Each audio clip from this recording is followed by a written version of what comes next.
જેમાં રાજનીતિક રંગ જ્યારે આ દિશામાં જઈ રહ્યો હતો ત્યારે એક ધારાસભ્ય મુખ્યમંત્રીને મળી રહ્યા હતા. એક ધારાસભ્ય મુખ્યમંત્રીને મળે એ બહુ જ સ્વાભાવિક પ્રક્રિયા છે અને આમાં આમ જોવા જઈએ તો કોઈ જ સમાચાર ન હોવા જોઈએ. પણ એ ધારાસભ્ય પહેલીવાર મુખ્યમંત્રીને મળતા હતા અને એમણે કહ્યું કે એમના ક્ષેત્રના 5 પ્રશ્નોને લઈને મુખ્યમંત્રીની પાસે ગયા છે. એ વિધાનસભા ક્ષેત્ર જે ફરિયાદ કરે છે કે એમના પ્રશ્નો અથવા એમના સવાલો છે એ વિધાનસભા સુધી નથી પહોંચતા, મુખ્યમંત્રીના કાર્યાલય સુધી નથી પહોંચતા. આ એ વિધાનસભા ક્ષેત્રની વાત છે જ્યાં મુખ્યમંત્રીએ જાતે જઈને સ્વયં ઇલેક્શન પહેલાં જઈને ખૂબ બધી ઘોષણા અને જાહેરાતો કરી છે. હવે એમના પક્ષના નેતા નથી ચૂંટાયા, એના પછી એ પોતે કરેલી ઘોષણા ઉપર કેટલા કટિબદ્ધ રહી શકે છે એના પર પણ નજર રહેવાની છે. શું એ ચૂંટણી પહેલાં લટકાવવામાં આવેલું ગાજર હતું કે પછી ખરેખર કરવામાં આવેલી ઘોષણાઓ હતી? આ ધારાસભ્ય ગોપાલ ઇટાલિયા હતા, પહોંચ્યા હતા પહેલીવાર મુખ્યમંત્રી ભૂપેન્દ્રભાઈ પટેલને મળવા અને બહાર આવતાની સાથે એમણે કહ્યું કે હું પહેલીવાર ગુજરાત રાજ્યના મુખ્યમંત્રીને મળ્યો છું. પંજાબ અને દિલ્હીના મુખ્યમંત્રીને તો મળવાનું થયું છે, ગુજરાતના મુખ્યમંત્રીને મળવાનું પહેલીવાર થયું છે. એમણે શું કહ્યું એમને સાંભળીએ. આજે હું મારા જીવનમાં પહેલી વખત ગુજરાતના મુખ્યમંત્રીને મળ્યો. દિલ્હી અને પંજાબના મુખ્યમંત્રીને તો ઘણું મળ્યો, પણ ગુજરાતના નાગરિક તરીકે ગુજરાતના મુખ્યમંત્રીને હું આસાનીથી મળી શકું એવો હક, એવો અધિકાર મને વિસાવદર ભેસાણની જનતાએ આપ્યો છે, એનો પહેલાં હું આભાર માનું છું. મેં આજે અમારા વિસાવદર ભેસાણ મત વિસ્તારના અતિ મહત્ત્વના 5 નીતિ વિષયક પ્રશ્નો બાબતે માનનીય મુખ્યમંત્રી સાહેબને રજૂઆત કરી છે. એમણે બહુ શાંતિપૂર્વક રીતે મારી રજૂઆત સાંભળી છે. અમારા વિસ્તારનો સૌથી મહત્ત્વનો ગંભીર પ્રશ્ન ઇકો સેન્સિટિવ ઝોનનો છે. કુલ 3 જિલ્લા, 15 જેટલા તાલુકા, 196 કરતાં પણ વધુ ગામને અસર કરતો આ ઇકો સેન્સિટિવ ઝોનનો મુદ્દો જે છે એનાથી ખેડૂતો નારાજ છે. ઇકો ઝોનનો વિરોધ કરી રહ્યા છે ખેડૂતો, અને આ ઇકો ઝોન નાબૂદ કરવા માટે મેં આજે મુખ્યમંત્રીશ્રીને રજૂઆત કરી છે અને એ રજૂઆતમાં મેં આસામ સરકારનો રેફરન્સ લીધો છે. એક બીજી ખેડૂતલક્ષી રજૂઆત મેં આજે કરી છે, જેમાં સ્વર્ગસ્થ મુખ્યમંત્રી માનનીય વિજયભાઈ રૂપાણી સાહેબે ખેડૂતો માટે એક સારી યોજના જાહેર કરી હતી કે માનનીય વિજયભાઈ રૂપાણી સાહેબે મુખ્યમંત્રી કિસાન સહાય યોજના જાહેર કરી હતી. આ યોજના ખેડૂતોને પાક નુકસાની સામે વળતર આપવા માટેની યોજના હતી, જેનું આજ દિવસ સુધી અમલીકરણ થયેલ નથી. ઢોરનો પણ વીમો હોય છે, કેમેરાનોય વીમો છે, મોબાઈલનોય વીમો છે, માણસનોય વીમો છે, મકાનનો પણ વીમો છે, સોના ચાંદીનો પણ વીમો છે, તો ખેડૂતના પાકનો વીમો કેમ નહીં?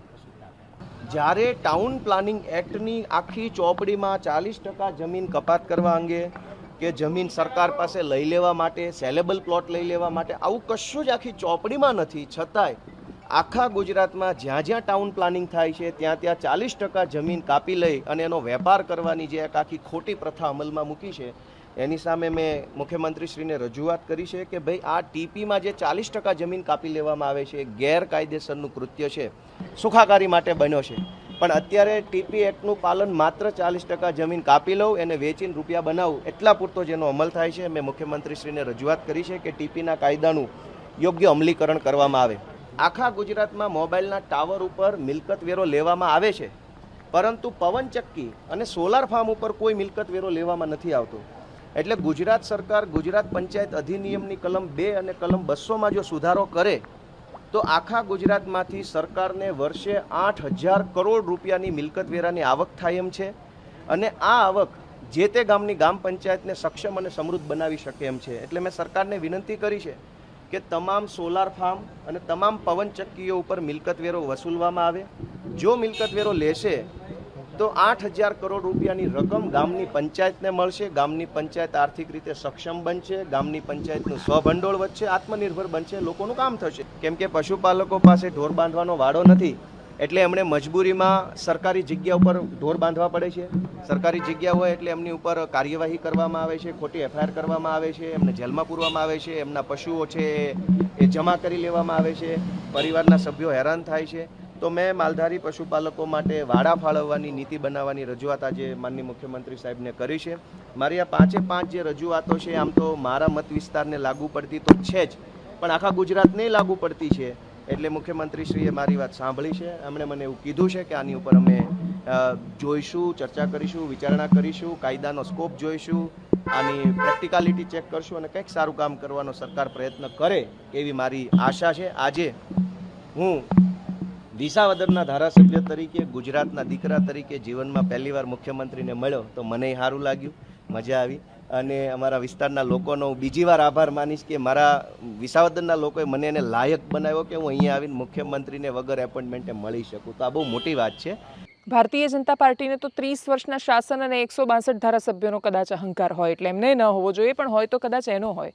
આમ આદમી પાર્ટીની શરૂઆતની જેટલી પ્રતિક્રિયાઓ દેખાઈ રહી છે ને ઈસુદાન ગઢવીની સભામાં જે રીતે વર્તન થયું છે એ જોતા પ્રશ્ન ત્યાંનો ત્યાં રહેવાનો છે કે એમને શેનો અહંકાર છે. ખાલી વિસાવદરનો અહંકાર હોય તો એ કેટલો ટકશે. આવી રહેલી વિધાનસભાની ચૂંટણીમાં ગુજરાત જોડો અભિયાન એમણે જે રીતે શરૂ કર્યું છે, સંગઠન સૃજનનું અભિયાન જે રીતે શરૂ કરી રહ્યું છે, અને એમાં સૌથી પહેલી લડાઈ અથવા મોટા પ્રતિસ્પર્ધી હજુ એ કોંગ્રેસ છે. જો આમ આદમી પાર્ટીએ ભૂલી જાય અને જો એવું માની લે કે ભાજપની સામે સીધી જ લડાઈ હવે આમ આદમી પાર્ટીની છે, તો એટલા માટે એ ખાંડ ખાય છે કેમ કે આ કોંગ્રેસ છે અને કોંગ્રેસના મૂળિયા કેટલે ઊંડા છે, કેટલે સુધી ઊંડા છે એ તમને દરેક પરિણામોમાં દેખાશે કે જ્યાં કોઈ ગાંધીનગર જેવી લોકસભા, જ્યાં જે ઉમેદવાર ઊભા રહે છે કોંગ્રેસમાંથી લોકસભાની ચૂંટણીમાં, એના ચૂંટણીના પ્રચારમાં જાય છે, એના હોર્ડિંગ લગાડે છે, કોઈને ખબર નથી કે કોણ ઉમેદવાર હોય છે, ને તોય કોંગ્રેસને વોટ મળે છે અને લાખોમાં મળે છે, હજારોમાં મળે છે. અને એટલે જ આ આંકડાઓ બતાવે છે કે કોંગ્રેસ બહુ જ ઊંડે ઉતરેલી છે. કોંગ્રેસને એમ હટાવવી બહુ સરળ નથી. જો કે કોંગ્રેસ જે ધીરે ધીરે એના મૂળિયામાંથી જે જઈ રહી છે, એટલે દરેક પોતાના લક્ષણથી અથવા પોતાના વર્તનથી દૂર જતા હોય છે. એટલે કોંગ્રેસના પણ પોતાના કારણો છે જનતાથી ધીરે ધીરે દૂર જવાના. જેમ આમ આદમી પાર્ટી ગણેલા 5-7 નેતાઓથી ચાલી રહી છે, કોંગ્રેસ પણ એ રીતે 5-7 કે 10 નેતાઓથી ચાલી રહી છે. જનતા છે એ કઈ બાજુ લઈ જાય છે આખી આ દિશાને, એના પર નજર રહેવાની છે. સવાલ ખાલી એટલો રહેશે કે એ જનતા કોંગ્રેસને પસંદ કરે, આમ આદમી પાર્ટીને પસંદ કરે કે ભારતીય જનતા પાર્ટીને પસંદ કરે. મૂળ રૂપે જે પ્રશ્નો છે એનો આપણી પાસે જવાબ હોતો જ નથી. અને એ જવાબ આપણી પાસે એટલા માટે નથી હોતો કેમ કે આપણે ખરેખર આક્રમકતાથી એ પ્રશ્નો નથી કરતા. શું કામ આખા ગુજરાત રાજ્યમાં ખાડા છે, શું કામ ટેન્કર ઉતારવા માટે સિંગાપોરથી ટીમ આવે ને એના પછી આપણે બહુ વ્યવસ્થિત રીતે બધી જ ઘટનાઓને સારી રીતે પાર નથી કરી શકતા. ભગવાનની દયા છે કે ટેન્કરનું પ્રકરણ હવે પૂરું થયું છે, પણ આટલો લાંબો સમય શું કામ લાગી જાય છે? કોઈ સામાન્ય કામમાં આટલો લાંબો સમય કેમ લાગે? ગુજરાત પોલીસ જ્યારે ટ્વીટ કરે છે પોતાના ટ્વિટર હેન્ડલ પરથી પ્રતિક્રિયા કે પ્રતિભાવ આપવા માટે કર્મચારીઓ માટે, ત્યારે લોકો ધધડાવી નાખે છે પોલીસને. શું કામ? પોલીસ અને સામાન્ય માણસ વચ્ચે પરસ્પર સ્નેહના એ જવા દો, એક સામાન્ય રિસ્પેક્ટ જે હોવી જોઈએ એના એ સંબંધો નથી. પ્રશ્નો બહુ બધા છે. વ્યવસ્થામાં બેસેલા માણસો અને જનતા પોતે, એ બંને જ્યારે પોતપોતાને અને પછી એકબીજાને સવાલ કરશે ત્યારે એના જવાબ મળવાના છે.